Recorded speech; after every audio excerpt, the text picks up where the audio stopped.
programa para quem gosta e entende de jornalismo e comunicação. E o tema hoje não é nada mais, nada menos do que jornalismo investigativo, que é uma coisa que todo mundo adora falar e quer muito saber, né? Para tanto, eu trouxe aqui o Guilherme Alpendre, que é jornalista e secretário executivo da ABRAGE, que é a Associação Brasileira de Jornalismo Investigativo. O Guilherme tem bastante para falar para a gente, sobretudo porque está prestes a acontecer mais um Congresso Internacional de Jornalismo Investigativo, né, Guilherme? Então, boa tarde. Exatamente, Thaís. Obrigado pelo convite. Boa tarde. O nosso congresso acontece daqui a pouco mais de 2 semanas, pouco menos de 2 semanas. Na quinta-feira, dia 24 de julho, é que é a nossa abertura. Então a gente está aqui nos últimos preparativos, últimos detalhes, um pouco enlouquecidos, como sempre. O congresso é bastante grande. A ABRAGE, embora já esteja fazendo o seu 9º congresso internacional, ainda tem uma estrutura bastante pequena. Então a gente se desdobra para conseguir fazer um excelente encontro. Guilherme, eu queria que, para a gente introduzir o programa, que você explicasse mais para o nosso internauta o que é a ABRAGE, quais são os princípios dela, enfim. Perfeito. A ABRAGE é a Associação Brasileira de Jornalismo Investigativo. Ela foi fundada em 2002, numa reação de jornalistas à morte do Tim Lopes. Aquela triste ocasião foi um estopim para que vários repórteres, veteranos, editores se juntassem e pensassem numa maneira de unir a categoria profissional e criar uma entidade que pudesse dar apoio em treinamentos, que pudesse defender interesses, que pudesse aumentar a segurança no trabalho.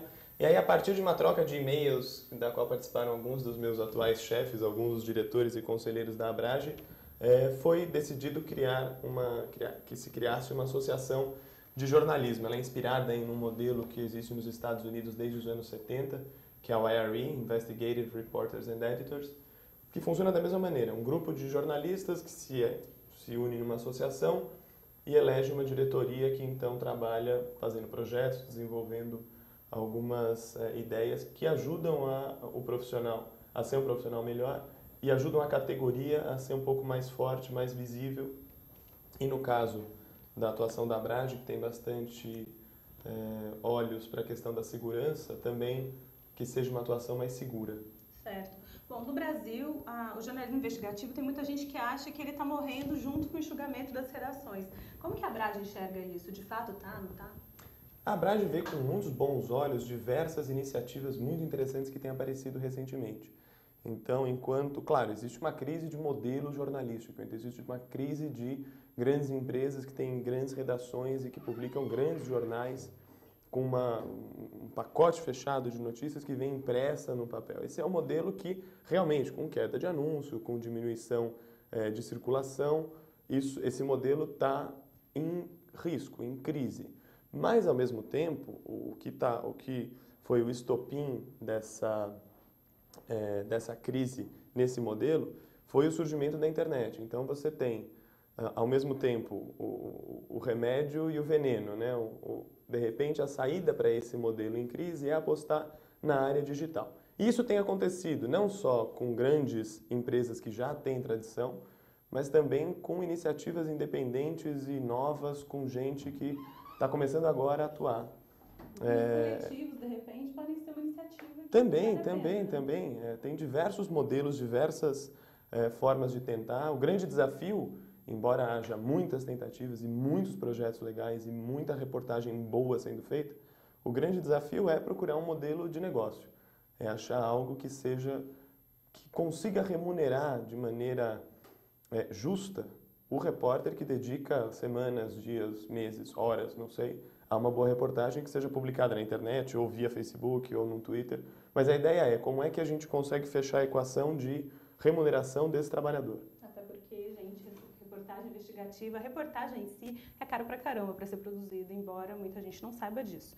Bom, você que quer participar aqui com a gente, fazer perguntas para mim, para o Guilherme, sobre o tema do programa de hoje, sobre jornalismo investigativo, sobre o congresso que a gente vai falar daqui a pouquinho, é bem fácil. só usar as hashtags TV da internet ou a hashtag Imprensa na TV, que você fala com a gente pelo Twitter ou pelo Facebook. Pode também me chamar lá no meu perfil do Facebook, sempre tem uma foto lá falando a respeito do programa. Comenta lá embaixo que a gente conversa também sobre isso, ok? E a gente já tem uma perguntinha aqui para você, viu? O Adriano Santos, que está sempre aqui com a gente, obrigada, viu, Adriano? Ele quer saber se o Brasil é um dos países líderes em jornalismo investigativo ou se não, se a gente tem muito para caminhar. Eu estaria sendo leviano se eu respondesse essa pergunta, porque são quase 200 países no mundo. Eu não conheço o jornalismo de todos eles, não falo a língua de quase nenhum deles, mas assim, existem grandes iniciativas no Brasil que são muito legais e muito elogiáveis, e existem também, por exemplo, a ONG Repórter Brasil, que produz jornalismo investigativo com bastante foco em cadeia produtiva, em estado da mão de obra, né, em verificar se a mão de obra que está sendo usada num determinado ramo da indústria, ela está sendo respeitada em termos trabalhistas, em termos de segurança. Tem também a Pública, que foi fundada há alguns anos por 3 jornalistas muito competentes que têm feito bons trabalhos. De uma maneira um pouco diferente, tem a Vice Brasil, que tem feito algumas coisas novidadeiras na internet. No ano passado surgiram coletivos que vieram com uma proposta que acabou sendo atropelada pelos protestos de junho e ainda não conhecemos essas propostas realmente no formato final. Acabaram de lançar um site aí da Mídia Ninho, estamos começando a conhecer agora. Acabou de sair a Ponte, que é uma união a Ponte não, desculpa, é só Ponte, eu sempre coloco esse A. Também não é a pública, é pública. Né? É pública e não, ponte. Gente, é um artigo, tá? Ele não está falando que é um A do nome. É um artigo. É isso, é um artigo. É um artigo. A Ponte, que reúne um timaço de jornalistas, são 20 repórteres e que vai cobrir só... Muito boa, né? Muito boa, vai cobrir só jornalismo policial. Então, esses são alguns exemplos muito legais de jornalismo independente, de grandes reportagens de jornalismo investigativo que está aparecendo no Brasil. Nos Estados Unidos tem uma série de outras empresas que vêm fazendo isso. Tem grandes revistas de grandes grupos que publicam só online, que fazem boas reportagens. Tem a própria ProPublica, que é uma das primeiras nesse modelo non-profit.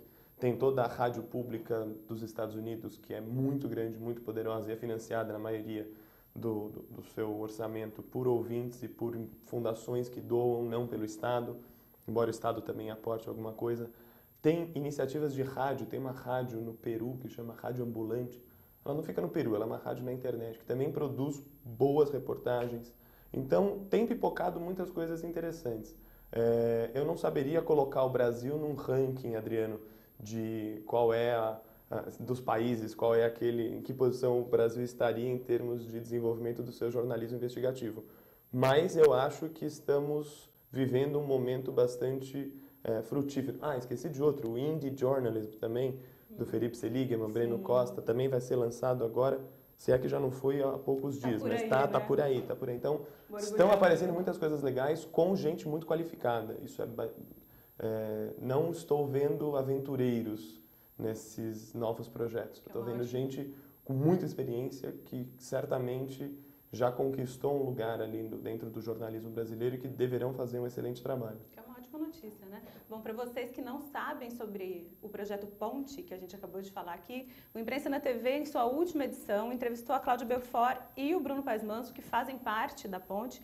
Então, se vocês quiserem saber mais, é muito fácil também. Basta acessar nossa página do Imprensa na TV, www.portalimprenta.com.br/Imprensa na TV. Lá tem todos os programas que a gente já fez aqui na íntegra para vocês assistirem, entenderem tudo. Inclusive este aqui também entra na íntegra logo que acaba, poucas horas depois, a gente já está com ele no ar lá, viu, Guilherme?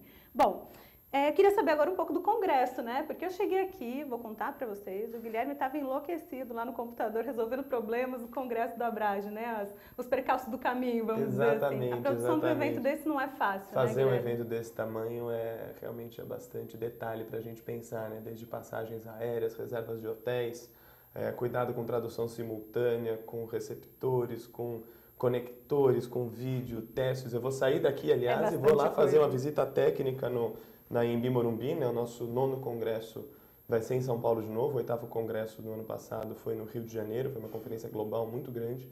Nesse ano a gente volta para São Paulo. Entre as muitas atrações que vai haver no congresso estão, Por exemplo, a Ponte, ou só Ponte, que o Bruno Paes Manso vai estar com a gente, junto com o André Caramante e a Laura Capriglione. Vai ser um painel com os três falando sobre esse novo projeto, falando sobre jornalismo policial. Aliás, é até curiosa essa história porque nós convidamos o Bruno Paes Manso e o André Caramante para falar num painel sobre jornalismo policial. Isso há muitos meses, em janeiro ou fevereiro. Depois nós convidamos a Laura Capriglione para ser a moderadora. E aí depois eles lançaram a Ponte, em que havia os três Todos juntos. eles, Bom, né? agora é só a gente mudar o nome do painel de vocês, de jornalismo policial para a Ponte. O tema já funciona, Exatamente. né? Guilherme, você estava falando que são 200 palestrantes, né? Como é que vocês definem esses temas, essas pessoas que participam do congresso? Porque é gente pra caramba, né? É muita gente, é. Esse ano vai ser o congresso com a maior grade de todos os nossos 9 congressos até hoje. São 3 dias de evento, cada dia são 4 horários de palestras e em cada horário a gente tem de 11 a 15 palestras simultâneas. Então isso dá mais de 110 painéis diferentes. É muita coisa. E cada painel tem 1 ou 2 palestrantes e mais um moderador. Então são mais de 200 profissionais que se dedicam a ir lá e a ensinar, a transmitir conhecimento para quem for ao nosso congresso. Como é que a gente faz para definir? Então, todo ano a diretoria da Abrage passa o ano observando tendências, lendo o noticiário, procurando grandes destaques internacionais. Alguns de nós vão para outros congressos fora do país.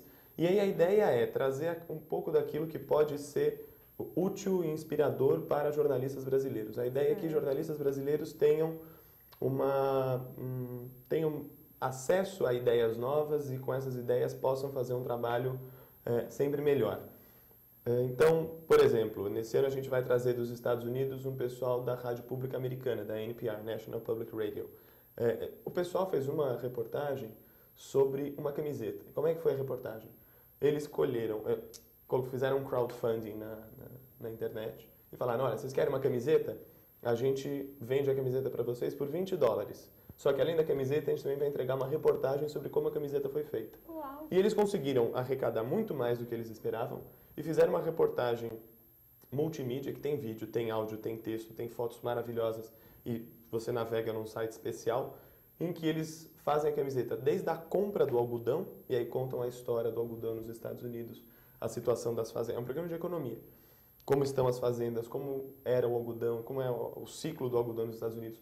Colocam esse algodão num container, contam a história do container, mandam o algodão para Bangladesh, fazem o fio, fazem a malha, voltam para Colômbia, cortam a camiseta, embarcam de novo para os Estados Unidos. E eles fizeram essa reportagem toda com crowdfunding. É uma história super bacana. Então, assim, algo que pode servir de inspiração a um jornalista brasileiro. Ao mesmo tempo, a gente também tem painéis que são de técnica pura. Então, o Zé Roberto de Toledo, que é o atual presidente da Abrage, ele vai dar um curso de 1h30 sobre como usar informações de saúde que estão disponíveis no site do DataSUS, que é a área de estatísticas do Ministério da Saúde. Então, esse painel é para quem quer trabalhar com saúde e quer aprender a usar aquela ferramenta. É 1h30 de painel. Eu também vou dar um curso no Congresso nesse ano, que vai ser como usar a base de dados de importações e exportações do Ministério do Desenvolvimento, que é uma fonte super útil de pautas para quem trabalha tanto na área de economia quanto na área de comércio exterior, até mesmo em pautas de cotidiano, você consegue entender ali um aumento do preço da cebola só de olhar a balança comercial. É muito interessante essa base de dados. Tem curso de Excel, tem curso de estatística, tem curso de direito para jornalistas. São coisas importantes para profissionais e para a profissão, né? Exatamente. A gente tem esses dois tipos de coisa. Alguns debates, alguns painéis são debates sobre jornalismo, debates sobre alguma área de cobertura, e outros painéis são cursos focados para você aprender uma técnica. E isso tem feito a procura por esses cursos da Abrage crescer. As pessoas fazem o curso e realmente percebem que há uma diferença na qualidade daquilo que é produzido depois de fazer um treinamento desse. Você adquire uma técnica nova. Aliás, eu indico para vocês o curso que o Guilherme dá de jornalismo, de pesquisa no Google, pesquisa de dados no Google. Ele fez isso lá na minha pós-graduação, na SPM, o curso que já acabou, infelizmente, né? Infelizmente, de direção editorial. Tive uma palestra com ele sobre as pesquisas. Gente, ajuda muito e tem muita coisa que a gente não sabe usar e que é muito simples, né? Exatamente. Detalhes simples é um ovo de Colombo, né? Alguém vai e ensina a gente. Como é que eu nunca percebi isso? Exatamente, é muito legal. Bom, para vocês terem um gostinho a mais do Congresso da Abrage, eu vou mostrar para vocês um videozinho. Toca lá.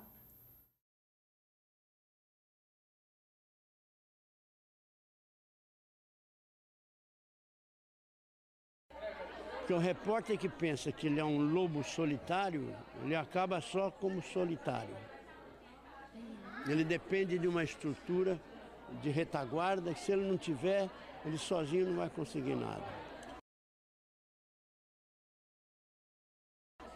Me parece que a televisão do Brasil, fora uma exceção que é evidente, ela não prima pelo apoio ao telejornalismo. Então você vê televisões aí que faz um jornalismo burocrático só para cumprir tabela, que não empenha a empresa no jornalismo investigativo. Então, aí o jornalismo acaba não existindo, porque o jornalismo ou ele é investigativo ou ele não é jornalismo. Então esse processo de conquista de confiança é o mais difícil e ao mesmo tempo é o mais fascinante. É a oportunidade no dia a dia de você aprender muito com a história do outro, né? Se as pessoas se dispõem a te ouvir, um escritor, por exemplo, se te dá o acesso, ele às vezes fica 5, 6 anos para escrever um livro. De repente você, repórter, tem a oportunidade de tê-lo frente a frente, passando o conhecimento dele para você em breves horas de trabalho. Acho que se você pensar só na segurança, você muitas vezes não realiza o seu trabalho. Mas eu acredito assim fortemente de que o bom senso acaba prevalecendo. Então acho que a calma é essencial. Eu falava para as pessoas, olha, o importante não é a minha história. Mesmo que eu seja vítima de alguma coisa, isso não tem importância nenhuma. Eu sou um passo de um repórter. O importante são vocês. Eu estou aqui para observar a história de vocês. Se vocês não querem deixar, infelizmente preciso dizer para vocês que eu não vou desistir. Enquanto estiver vivo, estarei observando, porque eu acho que vocês são muito importantes. Eu trabalhei muito com focas. Sempre gostei de trabalhar puxando um jovem para aprender, porque o jornalismo, você não tem uma fórmula. Para cada matéria, você tem que encontrar um caminho. Esse que é uma das coisas mais bonitas da nossa profissão. Não existe uma fórmula pronta. Para cada reportagem é um desafio. E para cada desafio, você tem que buscar o caminho que vai te levar àquela solução final. De volta aqui no Imprensa na TV, não esqueçam, se quiserem falar com a gente, facinho, hashtag TV da Internet ou hashtag Imprensa na TV. Estamos aqui doidos para ouvir mais perguntas e questões de vocês, internautas. Guilherme, e me conta um pouquinho mais do Congresso, você falou que gostaria de comentar até. Pois é. As pessoas convidadas são muito qualificadas, né? Muito, muito. Esse foi um painel que a gente fez lá no Rio de Janeiro, que foi muito legal, que era o Zé Hamilton Ribeiro junto com o Caco Barcelos contando histórias de grandes reportagens que os dois fizeram e como os dois se descobriram repórteres. Isso foi um presente para quem estava lá no Congresso. Foi tão procurado, que a gente acabou, com a anuência da dupla, a gente fez 2 sessões seguidas. Tá brincando? Tanta gente queria ver que, não, tudo bem, a gente faz uma versão aqui de 1 hora, depois o pessoal sai, entra outra turma, a gente apresenta de novo. E no finalzinho do vídeo tinha uma entrevista com a Elvira Lobato, que também esteve no nosso congresso ano passado, estará no congresso desse ano. Ela que tem uma carreira de muitos anos como repórter na Folha de São Paulo, sempre foi repórter, né? Algo raro no jornalismo, as pessoas normalmente depois de uma certa idade acabam acumulando funções administrativas dentro das redações. A Elvira não, a Elvira seguiu repórter até deixar a redação há pouco tempo e foi só repórter. Então, ela tem uma série, ela é fantástica, ouvi-la é sempre muito inspiradora. E a Elvira foi aquela mulher a repórter que sofreu um assédio incrível, né? Um assédio jurídico enorme por parte da Universidade do Reino de Deus, por uma matéria que falava sobre o acúmulo de bens que os dirigentes da Universidade tiveram conforme, né, a igreja foi crescendo. E foi feia a coisa pro lado dela, né? Foi. É um marco, né, na história das agressões judiciais contra jornalistas. Foram quase 200 ações, ela ainda tem que responder algumas. E o grande problema desse assédio judicial que ela sofreu é que, como as ações eram em tribunais de pequenas causas, ela não podia mandar uma representante, ela tinha que ir pessoalmente nas audiências. Então, ela e a advogada da Folha de São Paulo, que é a Thaís Gasparian, viajaram o Brasil inteiro. Ela até fala, ai, foi bom conhecer tanto lugar que eu nunca ia conhecer. Eu via de pensamento positivo. E tinha vezes que eles tinham que entrar com recurso porque as audiências aconteciam no mesmo horário, na mesma data, em extremos opostos do país, né? Era impossível. Exatamente. Foi uma situação muito, muito interessante. Infelizmente ainda tem bastante situações assim, que a própria justiça tem atrapalhado o trabalho de jornalistas.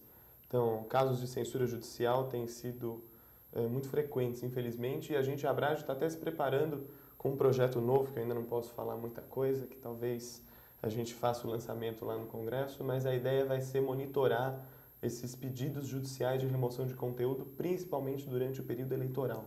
Durante o período eleitoral, isso aumenta de um jeito espantoso. Então, é sempre coligações, partidos, candidatos pedindo para que jornais, revistas, redes sociais retirem postagens, para que os próprios, no caso de uma rede social, que a rede social monitore os usuários para que uma postagem como aquela não volte a se repetir, que é algo bastante difícil de acontecer. Esse monitoramento é muito difícil de ser feito. Então, esses casos aumentam muito durante as eleições e a gente vai esperamos aí fazer um projeto muito legal de monitoramento desses casos, de contar quantos são, tentar fazer uma estatística para entender esse fenômeno e conseguir atacá-lo no futuro de um jeito mais eficiente. Já houve casos de blogueiros, para vocês terem uma ideia, que um foi censurado, o caso do Fábio Panunzio, por exemplo, que ele foi censurado por um político, aí teve uma outra mulher, uma outra blogueira censurada por outro político, e eles começavam a trocar as postagens, né? Então ele não podia falar sobre ele mandava para ela, e ela não podia falar, mandava para ele, e eles continuavam postando, só que postagens trocadas para poder continuar trabalhando. Acontece muito mesmo. O Antônio está aqui com a gente. Obrigada, Antônio, lá de São Luís do Maranhão. Muito bom, né? Obrigada. Venha para o Congresso, venha para São Paulo. Não é? Obrigada por estar aqui com a gente. Eu já vou trazer a sua pergunta. Ele quer saber o que você acha do jornalismo investigativo, se ele é amparado judicialmente e se o jornalista que opta por fazer esse tipo de matéria, se ele acaba sendo muito mais vítima de achaque, de ameaças ou até de ameaças que chegam às vias de fato, como a gente viu várias vezes nesse ano no Brasil, né? Tá, só para esclarecer, Antônio, né? Isso. Antônio, só para esclarecer, quando a Abrage fala em jornalismo investigativo, a gente enxerga isso como sinônimo de bom jornalismo, de jornalismo bem feito, jornalismo de profundidade, jornalismo com a maior diversidade de fontes possível ouvida, um jornalismo com a intenção de defender o interesse público, um jornalismo que faça mais justiça do que injustiça. Essa é uma série de conceitos que nos ajudam a nortear o que a gente entende por jornalismo investigativo. Estou fazendo essa parte porque muita gente confunde jornalismo investigativo com jornalismo policial. Sim, então muitas pessoas acreditam. De denúncia e ponto, exatamente, né? Acreditam que o jornalista investigativo é aquele que, junto com a polícia, com uma lupa na mão, mais parecido com um Sherlock Holmes, é que vai fazer uma grande descoberta e vai então, junto com a polícia, fazer justiça. Está bastante distante do conceito que a Abrage vê como jornalismo investigativo. Então, o nosso jornalista investigativo muito provavelmente, ele passa mais tempo analisando documentos e planilhas eletrônicas do que perseguindo bandidos num carro em alta velocidade. Feita essa distinção, feita essa explicação, eu acho que existe, sim, um grande risco de ações judiciais contra jornalistas, isso por alguns motivos. Primeiro, porque muitos repórteres trabalham no âmbito local e acabam sendo alvo de pressões locais, como os próprios juízes locais também acabam sendo alvo dessas mesmas pressões. Então, é muito comum que, em primeira instância, haja decisões desfavoráveis a jornalistas, ou seja, o jornalista é condenado a não mais escrever sobre determinada pessoa, ou é condenado a indenizações muito altas que acabam com a empresa jornalística. Sim. Isso é uma outra maneira de atacar a liberdade de expressão. Tem um problema que também chama a atenção da Abrage, que é a questão da criminalização dos crimes contra a honra. Então, você tem um Código Civil e um Código Penal. E em ambos aparecem essas figuras de injúria, calúnia e difamação. E há uma tendência global de se acabar com pena de prisão, que é isso que é o Código do Direito Criminal, né? Descriminalizar, acabar com a prisão, pena de prisão para crimes de injúria, calúnia e difamação, Sim. e deixar isso no âmbito civil, no âmbito de multa, no âmbito de direitos de resposta. Isso, no Brasil, ainda existe a lei ainda está no Código Penal, então ainda há risco e ainda há jornalistas que são presos por algo que escreveram. Recentemente, agora não consigo me lembrar onde foi o caso, mas um jornalista foi condenado a 1 ano de prisão por ter dito, por ter publicado uma reportagem. Isso é algo que nos preocupa bastante. Agora, Antônio, se a gente considera também que o jornalismo investigativo é aquele bem feito, é aquele que ouve todos os lados, é aquele que procura fazer a justiça e não a injustiça, aquele que defende o interesse público, então a gente acredita que esse jornalista terá meios para se defender de um eventual ataque judicial que ele possa sofrer. Então, muito frequentemente, depois que um caso local ganha repercussão nacional, e a Abrage tem um trabalho forte nisso, de ouvir repórteres locais e fazer com que as demandas deles sejam repercutidas até internacionalmente, isso faz com que ele frequentemente vença essa batalha judicial. Uma decisão liminar que proíbe ele de escrever alguma coisa é revertida quando vai para o julgamento do mérito. Então, há de fato, há um risco, mas quando o jornalista é sério, o jornalismo é bem feito, esse risco frequentemente ele é revertido no Brasil. Você concorda que essas matérias de fôlego, essas mais bem feitas, mais compridas, que deveriam chamar bastante a atenção do leitor, elas estão se afastando dos meios tradicionais? Elas estão se afastando, por exemplo, dos grandes jornais? Você acha que não? Não sei, eu considero a revista Piauí, por exemplo, um meio tradicional. É uma revista, até tem um tamanho de revista tradicional, ela é bem grande, é uma porção de texto e tem excelentes reportagens investigativas. Então, é uma pergunta difícil de responder, quer dizer... Aliás, se alguém quiser perguntar, a Daniela Pinheiro, da revista Piauí, estará no congresso deste ano, falando sobre como se produz uma reportagem de fôlego, como as que ela produz e as companheiras dela e os companheiros dela da revista Piauí também.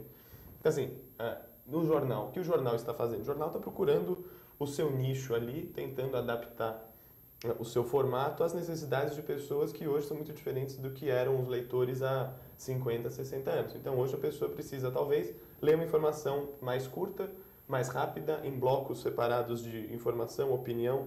Então, os jornais estão procurando modelos disso. O que não impede, por exemplo, eu gosto muito de ler o Globo. E o Globo frequentemente traz perfis, no domingo, principalmente no fim de semana, perfis enormes, em páginas inteiras. Tem no sábado um caderno que chama Prosa e Verso, que tem excelentes reportagens também, perfis, às vezes até poesia na última página, no verso. A Folha tem um negócio legal também, que chama Minha História. A Folha tem o Minha História, que normalmente é curto, né? Aquela narração em primeira pessoa. No máximo uma página. Mas assim, a grande reportagem de fôlego, a própria Ilustríssima tem publicado aos domingos reportagens muito bacanas. O Cotidiano traz sempre uma reportagem sobre, recentemente da Cantareira também, grandes reportagens sobre aquilo. Então, eu não sei se a gente pode dizer que está se afastando dos meios tradicionais ou se cada meio acaba encontrando o seu tamanho para fazer uma grande reportagem. Às vezes uma grande reportagem é bastante curta. A gente gosta de grandes reportagens, a gente imagina uma coisa grande, às vezes uma coisa que é menor acaba trazendo muita coisa, né? Muita tem uma informação. História dos anos 80, do Jânio de Freitas. Ele fez uma reportagem. O Jânio foi homenageado no Congresso da Abrage de 2012, que também foi aqui em São Paulo, o 7º Congresso de Jornalismo Investigativo. Então, o Jânio de Freitas ele fez essa reportagem nos anos 80 que era sobre uma fraude na licitação da Ferrovia Norte-Sul. E aí, o que ele fez? Ele descobriu com uma fonte que a licitação ia ser fraudada e publicou um anúncio na Folha de São Paulo, no meio dos classificados, com os lotes e as empreiteiras que venceriam cada um de maneira cifrada. Então, o nome do anúncio era lotes e aí tinha lá 1 e 2 iniciais, 2 outras iniciais, 3 outras iniciais. Uau. Quando saiu a licitação, confirmava aquele anúncio, aí saiu na primeira página da Folha algo de 2 colunas, assim, algo bem pequeno. Eu transcrevi isso para uma página de Word, eu acho, comi uma página de Word. Ele escreveu 2 colunas falando a licitação foi toda fraudada, a prova está aqui, conforme a Folha antecipou neste anúncio, bateram todos os vencedores, veja só e tal. Certamente o governo está mancomunado com as empresas. Pronto, não precisou mais nada. E é uma reportagem que entrou agora num livro, numa coletânea de reportagens que chama 100 anos de jornalismo investigativo, que em inglês eles chamam de muckraking, que é o que desvenda grandes malfeitos, principalmente corporativos. Uma das reportagens que está neste livro é esta do Jânio de Freitas, Bacana. com um artigo que a gente escreveu, eu e a Ângela Pimenta. Escrevemos juntos um artigo para introduzir essa reportagem. E a Ania Schifrin, que é a organizadora deste livro, adivinha? Estará no nosso congresso agora, 24, 25 e 26 de julho, inscrições abertas no site da Abrage. A Ania, www.abrage.org.br. A Ania vai vir para cá especialmente para falar sobre esse livro. A gente está numa briga alfandegária aí para ver se consegue trazer alguns exemplares para cá, porque o lançamento está sendo, acho que na semana que vem, nos Estados Unidos. Eu não sei se dá tempo de a gente mandar isso para ser importado pelo Brasil, mas esperamos que a gente tenha pelo menos alguns exemplares. Que bacana. Bom, para dar para vocês mais um gostinho e mais uma vontade de estar no Congresso da Abrage, porque realmente é bem bacana para quem se interessa por jornalismo, para estudantes, para associados e profissionais, mais um videozinho para o Guilherme tomar uma aguinha e a gente já volta.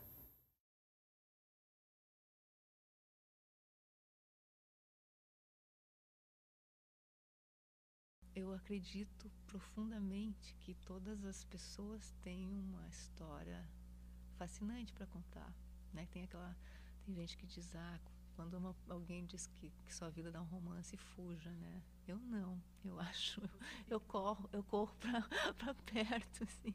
Mas às vezes eu fazia esse exercício de parar em alguma rua, em alguma esquina, com meu bloquinho e uma caneta e esperar a primeira pessoa que viesse falar comigo. Eu contava a história dela. E sempre era uma história extraordinária, porque se tu souber escutar, é uma história extraordinária. A gente está num momento muito novo, né? Eu fiz 2 grandes reportagens que eu estou escrevendo ainda e banquei com as minhas economias, que estão acabando. Então, como todo mundo nesse momento, eu estou procurando formas de financiar as minhas reportagens e também buscando criação de espaços para essas reportagens. Eu estou na busca, como todo mundo, nesse momento. Eu acho fascinante. Não é um momento fácil, porque tudo que tira a gente do chão não é fácil, mas é muito mais interessante, é muito mais fascinante e não tem resposta ainda. De concreto eu posso dizer assim, é escutar com todos os sentidos, né? Mas escutar assim no sentido de que tu não vai interromper a pessoa porque tu acha que ela tem a pretensão de achar que sabe o que ela vai dizer, ou porque tu quer que ela diga algo que seja tu e não ela, que seja a comprovação da tua tese e não a história dela, ou porque tu acha que ela está demorando muito, né? Escutar é isso.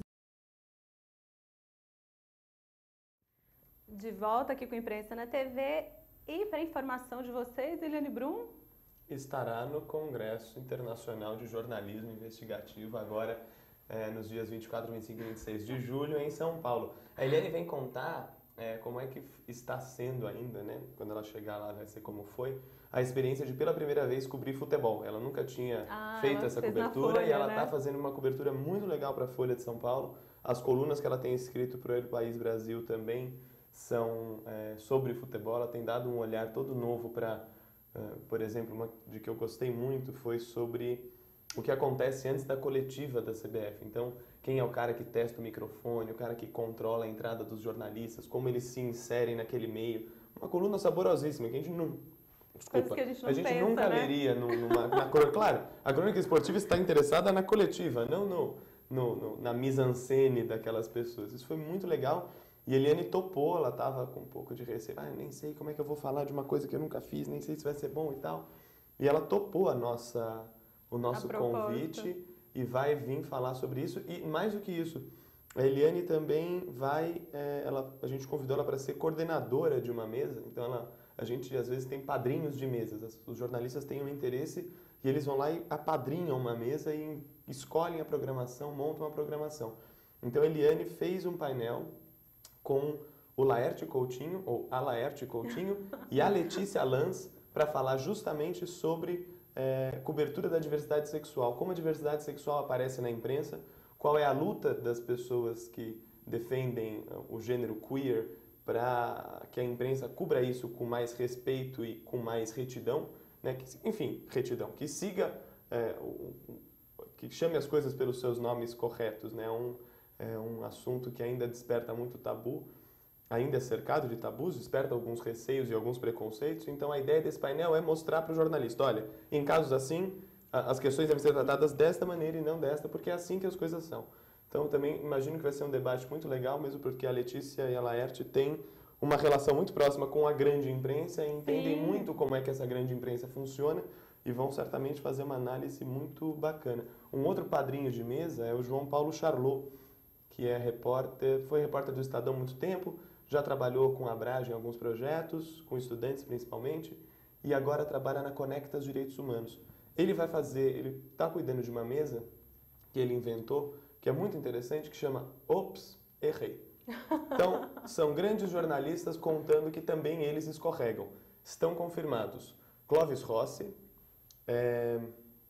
quem mais está também? São 200 palestrantes, eu sempre esqueço de algum. Você tá indo Heródoto Barbeiro também está confirmado. E a gente estava para confirmar mais um, que eu não me lembro se era Ana Paula Padrão, mas são 3 repórteres. A gente chamar Mário Sérgio Conte nessa aí, A gente já fez o convite, estamos esperando a resposta. Mas seria essa mesa foi bolada muito antes dele ter feito a entrevista com o falso Filipão. E é interessante isso, porque a ideia desse painel é mostrar para um jovem estudante ou para um jovem jornalista que, olha, mesmo grandes caras já cometeram erros e esses erros serviram para que eles aprendessem alguma coisa. Então, compartilhar esses erros vai ser importante por esses dois lados, pela lição que foi aprendida e para que as pessoas também saibam que nem um cara que tem anos de janela está livre de cometer um erro, uma gafe. Às vezes rola, né? Pois é. Uma coisinha ou outra. Bom, a Alice está aqui com a gente. Obrigada, Alice. Um prazer te receber aqui no Imprensa na TV. A Alice é do Rio de Janeiro. Ela está dizendo que ela esteve no Congresso da Abrage a última vez no Rio de Janeiro, gostou? Que ela gostou bastante e que ela gostaria de saber se as previsões, ela usou a palavra previsões, de que houvessem muitos protestos, muitas manifestações durante a Copa e, por consequência, muitos jornalistas agredidos, se isso, na opinião de vocês, se confirmou ou não, porque ela soube apenas de 2 jornalistas que acabaram feridas, que são as meninas da CNN, logo no começo da Copa, e depois as coisas parecem que se acalmaram, se vocês confirmam isso mesmo. Eu trouxe aqui, eu vou até pedir licença para ficar olhando para o computador um tempo, mas eu trouxe aqui a contagem que a Abrage faz de jornalistas agredidos. Então, a gente teve, desde o dia 12 de junho do ano passado, a gente teve 198, se eu não me engano, 196 jornalistas agredidos. Agredidos, presos ou vítimas de hostilidade durante protestos, tá? Aqui não entra, por exemplo, o caso da Vera Magalhães, que foi presa agora enquanto cobria a prisão de um jornalista argentino. Isso não entra aqui porque a nossa ideia sempre foi como é a violência contra jornalistas dentro de protestos. Certo. Desses 196 casos de jornalistas agredidos, presos ou hostilizados dentro de protestos, 24 foram durante a Copa do Mundo. Então, sinto informar, não foram só essas 2 repórteres da CNN que foram feridas, houve bastante mais. Houve um repórter da Reuters, o Sérgio Moraes, que foi atingido por uma pedrada na cabeça em Belo Horizonte. Foi um caso muito horrível, ele ficou bastante mal, teve traumatismo craniano. Este, aliás, foi um dos únicos casos em que o agressor eram manifestantes. Na maioria dos casos, o agressor era a polícia. Infelizmente, isso é um padrão que a gente viu acontecendo nos protestos contra o aumento das passagens de ônibus, nos protestos de junho, que eram contra e a favor de muitas coisas, não saberia dizer aqui exatamente quais eram, mas aqueles grandes protestos. Depois, nos protestos durante a Copa das Confederações, depois os protestos por moradia, que aconteceram bastante na segunda metade do ano passado. Em todos esses protestos, a polícia sempre foi o maior agressor. Isso é uma coisa que preocupou bastante a Abrage. Claro. A gente chamou muita atenção para isso, porque é preocupante quando o próprio Estado ataca a liberdade de expressão, ataca a liberdade de imprensa. Então, sempre defendemos ações enérgicas. Fizemos esta contagem, que foi muito importante, porque ela aumentou muito a visibilidade dos casos.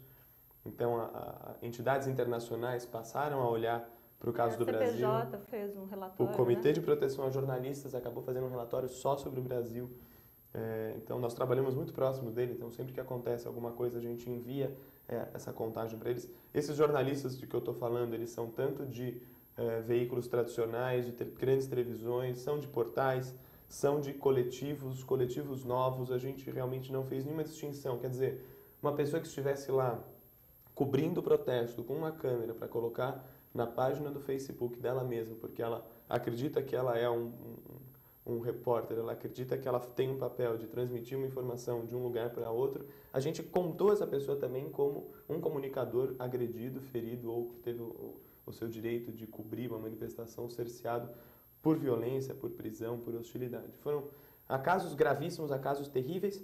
A Abrage se preparou para protestos que pudessem acontecer durante a Copa do Mundo. A gente fez um guia de segurança para jornalistas, traduzimos para 2 idiomas, né? Fizemos em português, traduzimos para o espanhol e para o inglês, para distribuir. A gente mandou isso para os centros de imprensa da Copa. Eu ia te perguntar isso agora, como é que foi feita a distribuição? A gente mandou por redes sociais, muita gente compartilhou, a gente teve um bom número de downloads, os parceiros internacionais mandaram esses links desses guias para redações que iam mandar pessoas para cá. Então, era um arquivo em PDF, ainda, para ser lido em celular, que foi feito com base em entrevistas com jornalistas agredidos, com base em vários guias internacionais de procedimentos e com bastantes dicas, bastante práticas e que eram voltadas para a realidade do Brasil. Então, se eu devo ou não usar identificação, se eu devo ou não estar no meio da passeata, como é que eu me preparo para ir para um protesto, qual protocolo eu devo usar em relação à comunicação com a redação.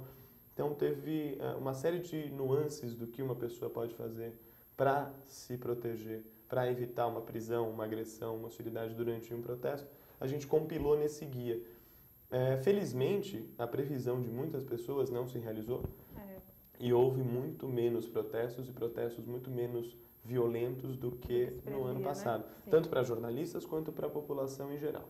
Então, isso me parece positivo, que não tenha havido tanta violência. Infelizmente, ainda há violência, infelizmente. Eu ia te falar que o ano ainda não acabou, né? A gente está entrando num período eleitoral que promete ser bem difícil, né? Eu acredito que vai ser bem difícil no âmbito da disputa judicial por conteúdo, talvez mais até do que na parte de violência. Eu acho jornalistas internacionais dançaram aqui no Brasil, na verdade, foi com assaltos, né? Vários assaltos. Eu nem vi no começo, vários assaltos. Teve um jornalista que foi assaltado na Praça da República, ali do lado onde fica a redação da imprensa. Desceu daquele ônibus que vai do aeroporto de Guarulhos até o centro da cidade, desceu ali, já ficou sem mala, sem dinheiro, sem nada. Pobrezinho. Alguns assim. E 2 mortes, infelizmente, 2 jornalistas argentinos em acidentes, 2 fatalidades, né? Que são... tem uma entidade internacional que chama International News Safety Institute, o INSI, Instituto Internacional para a Segurança da Imprensa. Eles fazem uma contagem interessante de casos de mortes de jornalistas. O CPJ, a Abrage, a gente sempre leva em consideração mortes violentas, mortes matadas, né? Então, o repórter sai para trabalhar e é vítima de uma emboscada porque a sua morte estava relacionada ao trabalho jornalístico. No caso do INSI, eles também consideram como ambiente seguro para o jornalista toda a infraestrutura do país em que ele está. Então, para o INSI, são 2 mortes de jornalistas que refletem, no primeiro caso, a péssima condição da Fernão Dias, que foi onde a repórter sofreu um acidente de carro. E no segundo caso, eu não sei se a gente pode chamar de acidente, porque, mais uma vez, era a polícia fazendo uma perseguição de um carro roubado. Quer dizer, um crime patrimonial contra um carro acabou levando a vida de uma pessoa que não tinha absolutamente nada a ver, porque a polícia estava numa perseguição em alta velocidade. Então, não sei se o nome disso é acidente. Eu acho que é uma questão de protocolo que eu considero muito equivocado. Não entendo muito de segurança pública, mas considero bastante equivocada essa ideia de colocar em risco uma cidade inteira perseguindo quem está roubando um automóvel. Isso é verdade. Bom, ainda perto do aeroporto, né? Porque foi ali em Guarulhos. Foi em Guarulhos, é verdade. Bom, gente, a gente vai mostrar agora para vocês ainda sentirem esse gostinho de congresso. Esses vídeos que a gente está vendo, Thaís, desculpa interromper. Legal ter o endereço do pessoal do congresso passado. Né? Eles estão no nosso canal do YouTube, né? Que eu não sei exatamente o endereço, mas é só colocar a Abrage no YouTube. dá para encontrar o nosso canal. Não sei se é /Abrage, às vezes alguns espertalhões pegam o nosso nome nas nossas redes antes da gente conseguir. Mas esses vídeos foram feitos por um grupo de estudantes que fez a cobertura oficial do Congresso. Que bacana. Então essa cobertura também fica disponível na internet depois que o Congresso acabe, e é o grande registro que a gente tem desse grande encontro. Então, são textos sobre praticamente todos os painéis que aconteceram. Neste ano já estamos organizando a cobertura também. São estudantes de jornalismo do projeto Repórter do Futuro. Do Uboré. Da Uboré, exatamente, que tem o apoio da Abrage desde que a Abrage foi fundada. Então, esses jovens estudantes se reúnem numa redação instantânea, se entrosam ali nesses 3 dias e produzem conteúdo alucinadamente. São quase 60 reportagens por dia que eles colocam no ar. Queria contar para vocês que o Portal Imprensa vai estar lá também, viu? Fazendo uma cobertura do Congresso, etc., como mídia apoiadora, inclusive. Exatamente. Né? A gente vai estar lá. Viu? Antes da gente responder mais perguntinhas que a gente tem aqui, a gente chama o último vídeo, que é para vocês sentirem mais esse gostinho e terem vontade de ir no evento, que vai ser quando, Guilherme? 24, 25 e 26 de julho, aqui em São Paulo, na Universidade Anhembi Morumbi. Inscrições pelo site www.abrage.org.br. As inscrições vão até o dia 20 de julho, tá? Que é um domingo. Não percam. Então vamos lá ver mais um videozinho. O programa está quase chegando no final. Vamos lá.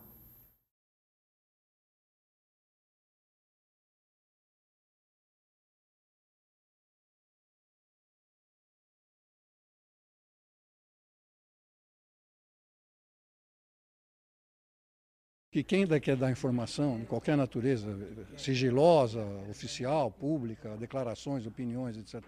Prefere o jornalista da própria terra, porque vai aparecer no jornal, eventualmente, ou o assunto, ou ele próprio vai aparecer no jornal fazendo campanha eleitoral, ou seja, até para ser presidente da Federação das Indústrias da França, sei lá, ou vai aparecer no jornal os podres que ele quer revelar. Parece que aparecendo no Jornal do Brasil os podres da França, da Hungria, da Polônia, para ele não tem a menor relevância. Essa a grande dificuldade é essa.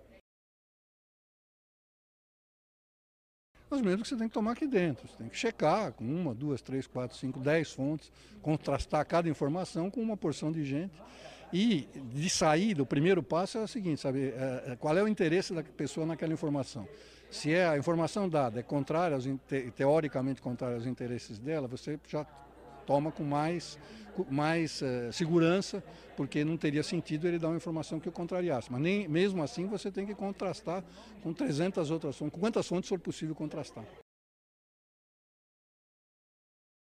Hoje, na verdade, a pauta é tão diversificada, vem de blogs, vem de sites, cada vez você tem mais sites internacionais com informações de países periféricos, sei lá, tem revistas no Marrocos, por exemplo, tem uma revista chamada Tal Qual, em francês, que é realmente brilhante, que te pauta realmente, quer dizer, não é mais o New York Times, o Financial Times, etc. Agora, você só pode ser pautado realmente de fora para dentro, porque a menos que você tenha um corpo de correspondentes tão numeroso, tão pletórico, que te permita ser pautado, ser pautado pelos próprios correspondentes. Mas enquanto isso não acontece e não está à vista que isso vai acontecer, você tem necessariamente que ser pautado de fora para dentro.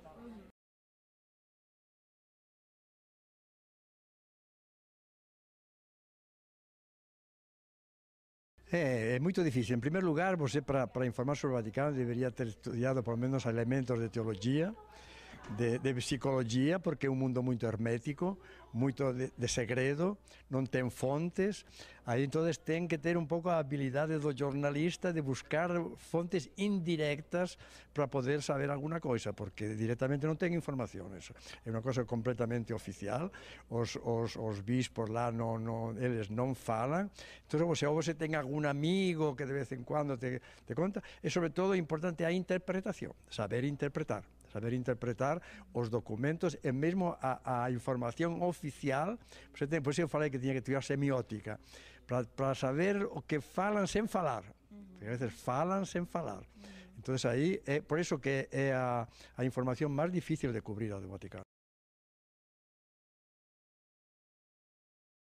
Muito tempo, tem que estar lá, ir aprendendo, é uma universidade, Depois depende também da preparação que tem o jornalista, também outras coisas, a experiência que tem, você tem que ter uma experiência, saber por onde pode entrar, onde podem estar as fontes, então depende de cada caso, mas não é uma coisa que chega em uma semana já é um experto do Vaticano, não, porque é um mundo mais complexo de tudo, mais que a política, mais que a ciência, mais que nenhuma.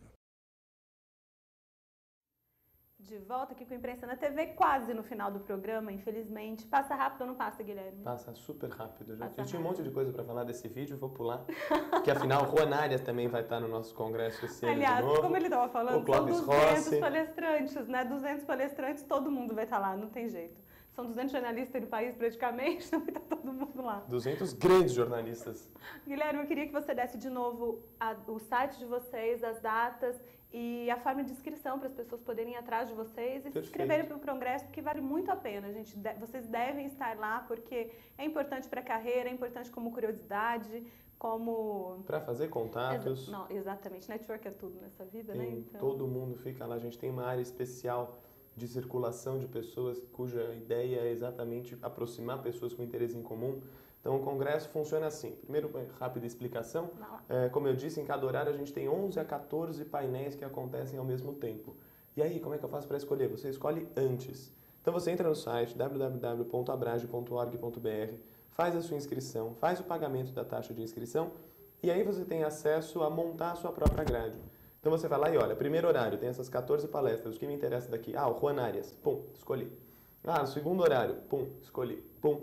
E você monta essa sua grade. Quando você chegar lá, você já sabe exatamente para qual sala você vai e o que você vai assistir. E quando você entra numa sala, por exemplo, tem um painel que é sobre como o IPTU pode influenciar o desenvolvimento de uma cidade.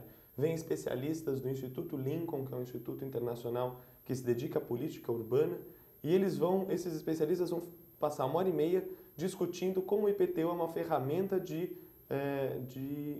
ação dentro do desenvolvimento urbano. Quer dizer, quantas pessoas estarão nessa sala? Talvez muito poucas, mas 15 pessoas, mas serão 15 pessoas que têm exatamente essa área de interesse. Tem outro painel sobre cobertura de saúde, que a Cláudia Colucci é a madrinha dela. Sim. A gente pediu para a Cláudia nos ajudar a montar um painel sobre cobertura de saúde. Quantos repórteres estarão lá? Serão centenas? Não. Mas quem estiver lá serão repórteres que têm grande interesse na área de saúde. Então, esses repórteres se conhecem nessa sessão, certamente eles têm assunto depois para ficar conversando no intervalo, e você já faz um novo contato, tem um novo amigo naquela área, gente para trocar fonte, gente para trocar informação, gente para pedir ajuda. Todo o espírito da Abrage é bastante colaborativo, a despeito do que se pensa da imprensa e dos jornalistas. Pelo menos no nosso congresso, que a gente vê uma grande generosidade de grandes repórteres atendendo pessoas que estão saindo da faculdade agora, gente trocando informações, trocando fontes, isso é muito legal, muito bacana. Trocar essas figurinhas é muito bom, né? Super importante. Todo mundo está ganhando. E o site? www.abrage.org.br, inscrições até o dia 20 de julho. Certo. Congresso são 3 dias, 24, 25 e 26 de julho, quinta, sexta e sábado. Ok, gente, não percam, vale muito a pena. Bom, o papo estava bom demais, então eu não vou fechar com o vídeo hoje, eu vou fechar com o Guilherme mesmo. Guilherme, eu queria te agradecer por ter vindo, muito obrigada, viu? Imagina. A TV agradece. Vocês podem assistir esse programa de novo, na íntegra, vocês sabem, pelos nossos canais, lá no YouTube, ou então direto no Portal Imprensa, então www.portalimprensa.com.br/imprensa na TV. Se quiserem continuar falando com a gente a respeito do tema, usem as hashtags Imprensa na TV ou a hashtag Imprensa TV da internet e a gente continua falando. Semana que vem, estou aqui de volta com vocês, então, das 3 às 4 da tarde, ao vivo, falando mais sobre jornalismo, provavelmente sobre futebol, sobre a cobertura da Copa do Mundo aqui no Brasil. Então, um beijo para vocês, fui, até a semana que vem.